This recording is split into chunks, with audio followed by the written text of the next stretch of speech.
Hello friends, स्वागत है आपका अपने इस सेशन में।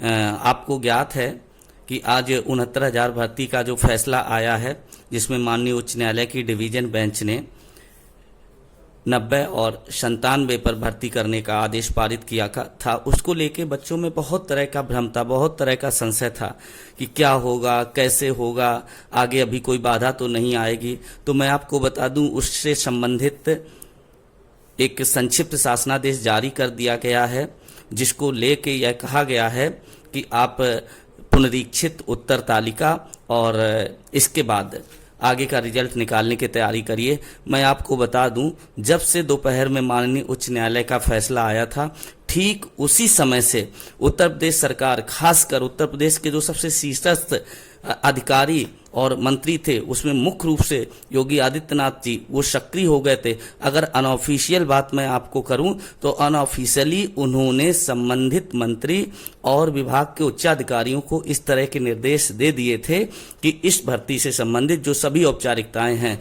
वो पूरी की जाएं। अब हम ये बताते हैं उसमें दिक्कत क्या है। दो परेशानियां अभी तक हैं। एक, अभी तक कोर्ट की सर्टिफाइड कॉपी नहीं मिल पाई है, इसलिए आगे के कदम उठाने में दिक्कत हो रही है।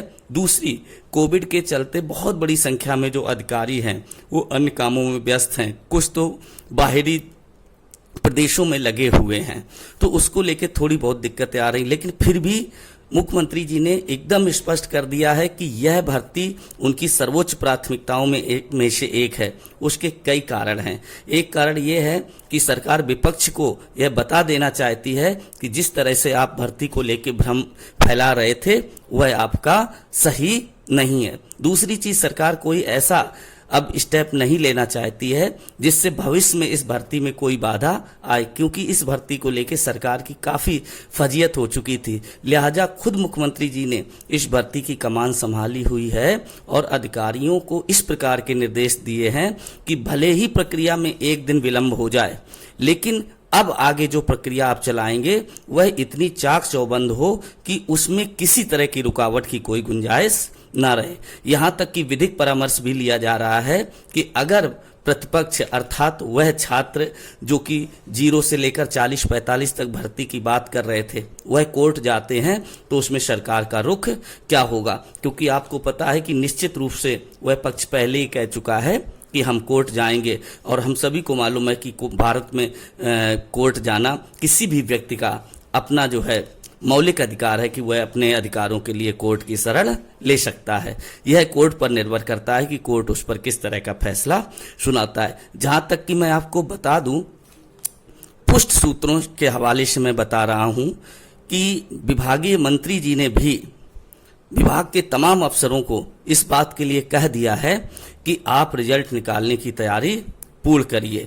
उससे पहले बस कोर्ट की कॉपी का अध्ययन करना शेष है। जैसे ही कोर्ट की कॉपी मिलेगी, संशोधित अंक तालिका तत्काल जारी कर दी जाएगी। इसके बाद परिणाम को जारी करने की तैयारी है। सरकार यह चाह रही है कि जो कोर्ट ने समय सीमा निर्धारित कर रखी है, उस समय सीमा के अंदर ही इस भर्ती को पूर्ण कर लिया जाए, जिससे कि तमाम तरह की जो आलोचनाएं हैं उन आलोचनाओं से बचा जा सके। साथ ही साथ मैं ये भी बता दूं कि बहुत सारे बच्चों को इस बात को लेके भ्रम है कि आखिर ऐसे स्थिति में कैसे हो पाएगा।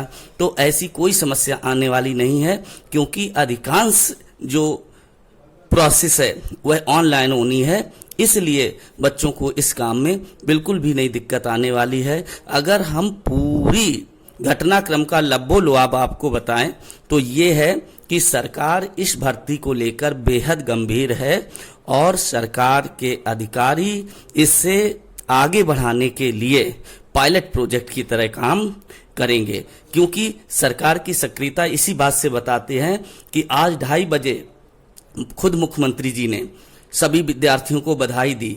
जो बेसिक शिक्षा मंत्री, बुनियादी शिक्षा मंत्री हैं, उन्होंने सभी छात्रों को बधाई दी। इससे स्पष्ट संकेत हो गया कि सरकार इस भर्ती को कितनी प्राथमिकता दे रही है। और 5 घंटे नहीं बीत पाए, 5 घंटे के अंदर संबंधित अधिकारियों को आदेश निर्गत कर दिए गए कि इस भर्ती से संबंधित सभी औपचारिकताएं पूरी कर ली जाएं। इसलिए आने वाले समय में बहुत ही शीघ्र इस भर्ती के परिणाम जारी होंगे आंसर शीट आएगी और यह भर्ती प्रक्रिया भी आगे बढ़ेगी, जिससे आगे आने वाले समय में लगभग जुलाई के आसपास तक बेसिक शिक्षा विभाग को शिक्षक मिल सकें।